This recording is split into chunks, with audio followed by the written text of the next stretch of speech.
You're listening to Winnipeg's Classic 107. My name is Simon Rusnak. Halloween is just around the corner, and though it may be a little bit different this year, you can still celebrate with the Winnipeg Symphony Orchestra and their October 30th concert.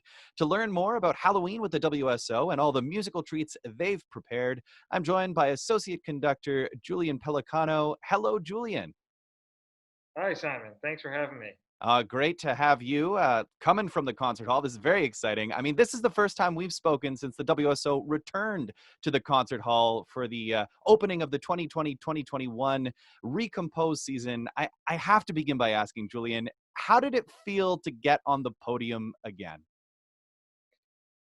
Felt amazing, and I think I speak for everybody in the orchestra that we had been looking forward to that for a long time, and the amount of joy that we were able to experience in that moment, just being on stage with each other was enough. But then to know that we had people listening and watching as well was even better. So it was great. Oh, I'm so glad to hear that. I mean, the orchestra looked a little bit different for those who were there, as you've explained in the past before. Orchestra spaced out, and in some cases with plexiglass shields, all in an effort to help minimize the spread of COVID-19. You've joined us from the concert hall ahead of today's rehearsal. You're masked up. You're kind of ready to go. I do want to ask for people who haven't checked it out. Can you explain some of the protocols that are again in place heading into this weekend's performance? Sure. Well, as you've explained, the orchestra itself is spaced out to protect our musicians and to have them have a safe environment. But from the audience side, yes, people will enter the hall at different times. We have an incredible front of house staff in the lobby who are going to be there to direct everyone in a single flow, one-way traffic to get to their seats. And we are at, I think, the maximum is the number of people we can have in the hall is 420 people. The concert hall seats 2,300 people. So at least what I heard, I'm not allowed to go to the front of house because it's Yeah. kind of a wall there. We don't, but from what I've heard, there's quite a bit of space between patrons who are in their seats, but also among the patrons as they're going to their seats as well in the lobby, because it's just quite an expansive space, and we're trying to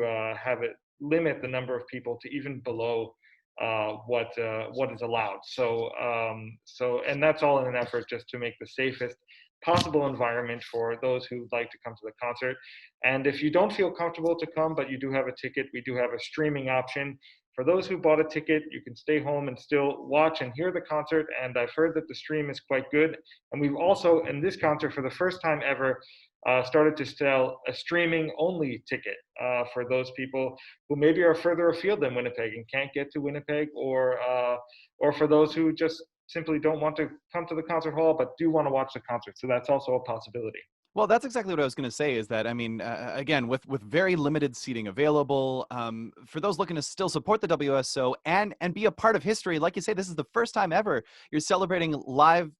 Or you're selling live stream tickets. I'm curious, for those looking to partake in the live stream, what's that going to look like? Is it one camera angle? Are there multiple camera angles? Can you talk a bit about the production that goes into that? Sure. Yeah. We have microphones set up all around the stage to try and capture in as much high fidelity as we can all the instruments of the orchestra. And we have, I believe, in this concert we've increased our cameras to four cameras, Hmm.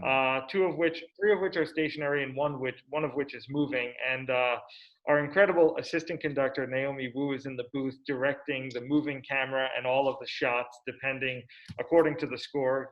So she's doing a fantastic job. But yeah, and there's one moving camera, and there are cameras spread out around the orchestra, and there's also Conductor Cam, which we've gotten a lot of comments on, and that one's pointing directly at me, so I have to sort of be aware of that as well. Yeah, not the usual view for the audience members. That's for sure. No, Um, but you can also, if you've ever seen a conductor from the other side, I guess this is an opportunity to do so. well, of course, the main musical treat in this Halloween grab bag is the music itself. Tell us a little bit about the program, a program that opens with the overture to Der Freischutz. That's a great piece of music, isn't it?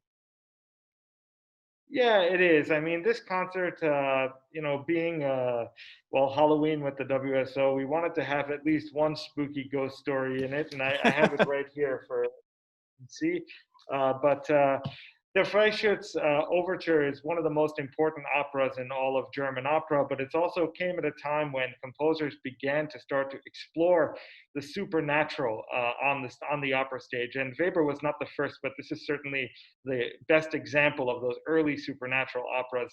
And the influence of this particular opera goes throughout German opera for the next 100 years. So you wouldn't have Wagner doing what he did if it wasn't for Weber, and it goes all the way to Berg and Wozzeck from this very opera. And people must have been absolutely frightened when they heard this music. It was totally new. It was completely new, and it's really a remarkable piece. The great thing about this overture is that Weber has taken all of the music in the overture comes from the opera, and most of it comes from the famous Wolf Glen scene. So it's easy to Google this, but a lot of this music comes directly from that famous scene in the opera, and that's all in the overture as well.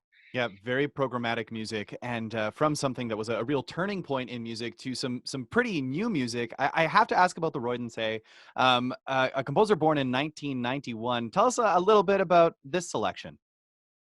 Sure. Well, Royden is a really wonderful young Canadian composer who I first met when he was the winner of our CMC Canadian Music Center competition in 2014. I conducted this piece on our New Music Festival.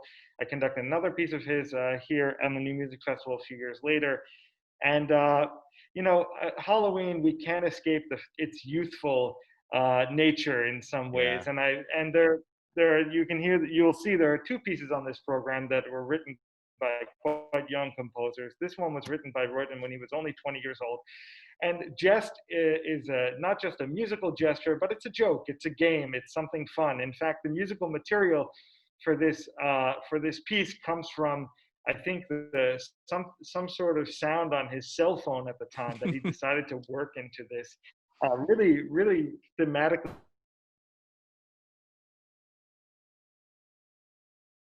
It's just fun, and it's a young composer, but definitely a serious composer he is, Roden.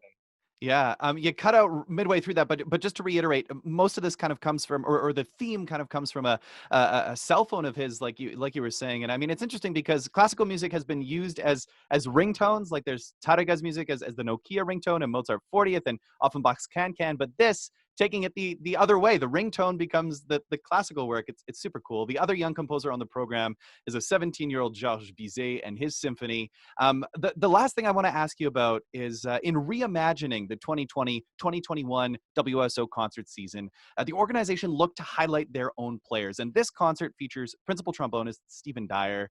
Tell me a bit about him and the work that he'll be performing. Absolutely. Well, Stephen has been a member of our orchestra for the past 19 years, and he's our principal trombone, and he's absolutely one of the finest trombone players in Canada. And we're lucky to have him here. I've really enjoyed working with him very closely over the past 7 years that I've been with the WSO. And this concerto is special. I mean, in many ways, because Stephen is playing, we get to hear him play at the front of the stage instead of the Mhm. back of the stage where the trombones normally are. And me being a percussionist, I understand what that's like. But it's also an opportunity to hear the trombone in a different light for most people. I think the capabilities and the beauty of this instrument are not always put on full display in front of the orchestra. So it's a great opportunity to do so. The concerto by Nino Rota is one of the well-known concertos for the trombone, and it happens to be written by Rota, who I have to say is known for his film music, especially the music that he wrote for The Godfather and The Godfather Part Two. He wrote 150 film scores in his lifetime. But the Remarkable. amazing thing about Rota was that he was also taken quite seriously as a concert music composer, and he was a professor at the Conservatory in Bari, Italy, for about 30 years. And so he's also written 11 operas, 4 symphonies, sacred music, choral music, tons of concertos and chamber music. And his concert music is really quite remarkable. And this concerto, it's a very tightly put together piece, and it really shows what the trombone is capable of in many ways. I'm really, really excited to be able to perform with Steve in a concerto setting for the first time. It really does sound like a great show. Julian, thanks so much for taking the time to chat with us here at Classic 107. Have a happy Halloween and happy World Ballet Day, as well, as you are principal conductor of the RWB. So lots to celebrate this time of year. Wonderful. Thank you very much. Great to be here, Simon. Halloween with the WSO is this Friday, October 30th at the Centennial Concert Hall, or for the first time ever, you can get tickets for the online performance. Details at wso.ca.